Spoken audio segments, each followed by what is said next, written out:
नमस्कार, मैं हूं धर्मेंद्र। आप देख रहे हैं ऑनलाइन न्यूज इंडिया। यूके के former prime minister William E Gladstone, उन्होंने कहा था कि न्याय अगर देरी से मिलता है तो वो न्याय नहीं मिलने के बराबर है। Justice delayed is justice denied, ये उन्होंने कहा था। और वही बात जो है वो गुजरात हाई कोर्ट में सिद्ध हुई है। गुजरात हाई कोर्ट ने 20 साल बाद में 127 मुसलमानों को इंसाफ तो दिया, लेकिन क्या ये इंसाफ वाकई न्याय है? क्या ये इंसाफ उन 127 मुसलमानों के साथ में इंसाफ कर पाएगा, न्याय उनको दे पाएगा? 20 साल बाद में उनको गुजरात की हाई कोर्ट ने यह कहते हुए बाइज्जत बरी कर दिया कि आपके खिलाफ कोई सबूत नहीं है। सोचिए उनके परिवारों के, उनके रिश्तेदारों को कितनी फजीयत, कितनी बर्बादी इन 20 सालों में झेलनी पड़ी होगी। 127 जो है मुसलमान थे ये, और इसमें से 5 मुसलमानों की मौत हो गई है। यानी वो ये इंसाफ जो तथाकथित इंसाफ है, उस इंसाफ को भी देख नहीं पाए, उनकी मौत हो गई। अब केवल 122 मुसलमान इसमें से जिंदा हैं। कैसे कैसे वो मुसलमानों की जिंदगी है उस पर आपको विस्तार से बताएंगे। लेकिन इस पूरे खेल में किस तरह से जो है वो इनके साथ में नाइंसाफी हुई है, ये जानना समझना जरूरी है। इस खबर को उन तमाम लोगों को दिखाना भी जरूरी है जो आए दिन मुसलमानों के नाम पर प्रोपेगेंडा करते हैं। लेकिन ये दिखा रहा है कि मुसलमान होने की वजह से ही शायद इनको जो है बलि का बकरा बनाया गया। दरअसल 27 दिसंबर 2001 को गुजरात के सूरत में एक बैठक होनी थी, शिक्षा को लेकर के एक वर्कशॉप होनी थी। और एक दिन पहले ही, बैठक होने से एक दिन पहले ही सिमी से जुड़े हुए लोगों को गिरफ्तार कर लिया जाता है जो उस बैठक में शामिल होने वाले थे।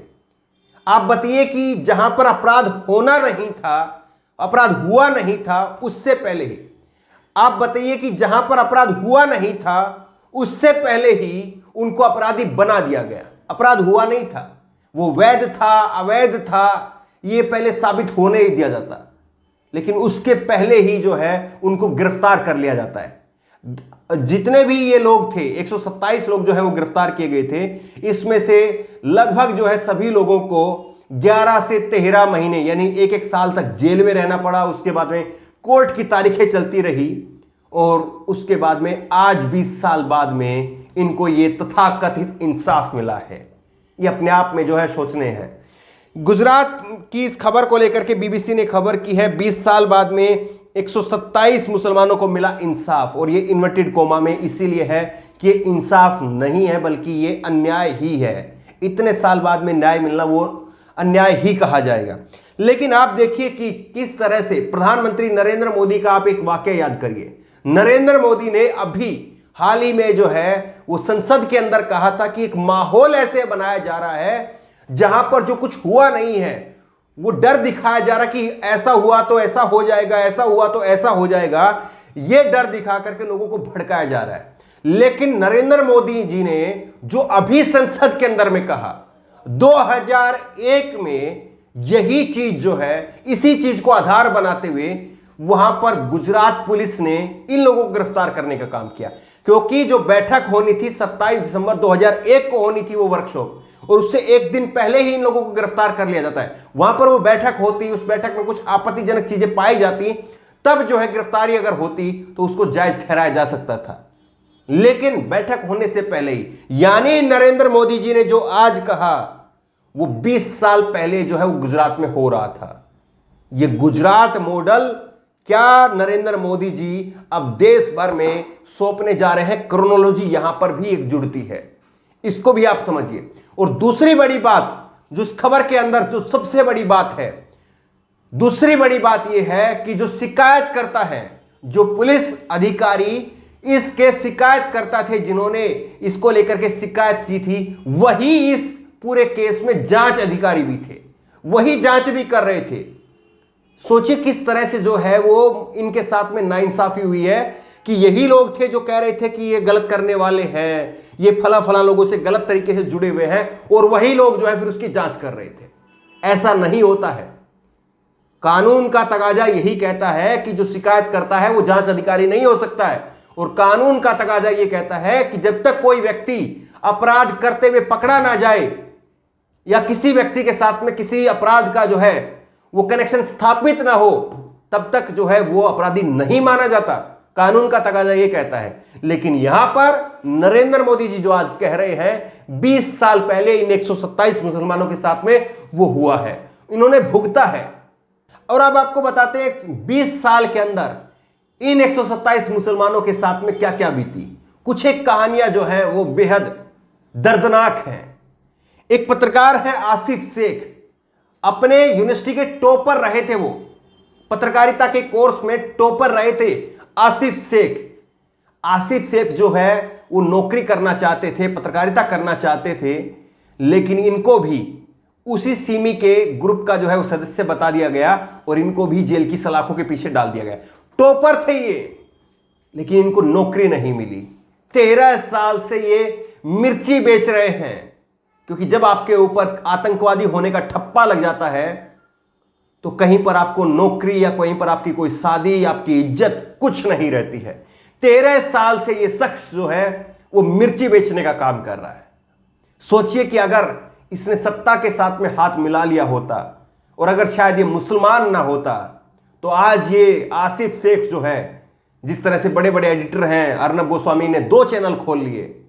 कुछ समय पहले अर्नब गोस्वामी महज एक पत्रकार था, लेकिन बीजेपी सरकार जब से आई तब से ये लोग बार बार कहते हैं कि जांच होनी चाहिए इस बात की। उसने 2 चैनल खोल लिए। आज आशिफ भी कहीं ना कहीं बढ़िया संस्थान में होता, कहीं एडिटर होता, कहीं पर बड़े पद पर होता, लेकिन ये शख्स जो है ये 13 साल से मिर्ची बेचने का काम कर रहा है। 38 साल में जाकर के इसकी शादी होती है, कोई शादी करने तक का तैयार नहीं था। सोचिए कि 20 साल में जो 127 मुसलमान हैं, इनके परिवारों के साथ में, इनके दोस्तों के साथ में, इनके बच्चों के साथ में कितनी नाइंसाफी हुई होगी। स्कूल में इनके बच्चों के साथ में कितना बुरा व्यवहार जो है, दुर्व्यवहार किया जाता होगा, इस बात को सोचिए आप। इनके रिश्तेदारों को कितनी फजीयत झेलनी पड़ती होगी, इस बात को सोचिए आप। किस तरह से इनके गली मोहल्ले वाले लोग जो हैं इनको किन निगाहों से देखते होंगे, इस बात को सोचिए आप। और क्या ये प्रधानमंत्री नरेंद्र मोदी का गुजरात मॉडल है? याद कीजिए, धर्मेंद्र राणा, दिल्ली के पटियाला कोर्ट के धर्मेंद्र राणा जज ने क्या कहा?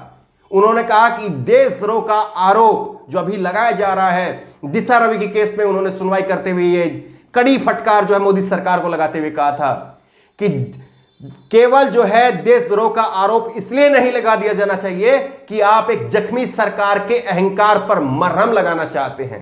ये जज धर्मेंद्र राणा के शब्द रहे। केवल सरकार जो है वो चाहती है और सरकार का अहंकार है वो बरकरार रहे, इसीलिए जो है वो इस तरह के फैसले लिए जाते हैं। इन मुसलमानों के बारे में सोचिए, और इस तरह से ना जाने कितने हजारों लोग हैं जो इसी तरह से बेकसूर हैं, जेलों के अंदर बंद हैं और उनके साथ में इंसाफ नहीं होता है। उम्मीद करते हैं जो बीजेपी के आईटी सेल के लोग, समाज में जो घृणित मानसिकता वाले लोग हैं, वो मुसलमानों को आतंकवादी कहना बंद करेंगे, क्योंकि ये एक उदाहरण ऐसा सामने है कि किस तरह से एक धर्म विशेष का होने की वजह से, एक समुदाय विशेष का होने की वजह से आपको एक संगठन के साथ में जोड़ करके आपके ऊपर जो है वो आतंकवाद का केस लगा दिया जाता है, देशद्रोह का केस लगा दिया जाता है, और फिर 20 साल बाद में अदालत कहती है कि आपके खिलाफ कोई सबूत नहीं है। इस खबर को ज्यादा से ज्यादा लोगों तक शेयर करिए ताकि इनके साथ में कम से कम हम लोग जरूर इंसाफ कर सकें, क्योंकि 20 साल बाद में इनकी खबर ये तो जरूर लोगों को बताई जानी चाहिए कि देखिए कैसे कैसे लोगों को फंसाया जा रहा था। और ये सब कुछ हो रहा था नरेंद्र मोदी जी के गृह राज्य गुजरात के अंदर। आज नरेंद्र मोदी जी देश के प्रधानमंत्री हैं, उनके शब्द किस तरह से इस घटना के साथ में मिलते हैं ये भी हमने आपको बताया है। ये संयोग होना नहीं चाहिए, लेकिन ये हो रहा है, ये अब अजीब अपने आप में इत्तेफाक है। इस खबर को लेकर के, इस वीडियो को लेकर के आपकी जो भी राय हो नीचे कमेंट बॉक्स में अपनी राय जरूर दें, और इसी तरह की तमाम खबरों के लिए ऑनलाइन न्यूज इंडिया को सब्सक्राइब करें, साथ में जो बेल आइकन है घंटी उसको जरूर दबाएं ताकि जैसे कोई वीडियो अपलोड करें उसकी नोटिफिकेशन आपको तुरंत मिल सके। धन्यवाद। इस खबर को अभी लाइक करें, शेयर करें, अभी चैनल को सब्सक्राइब करें और घंटी जरूर दबाएं।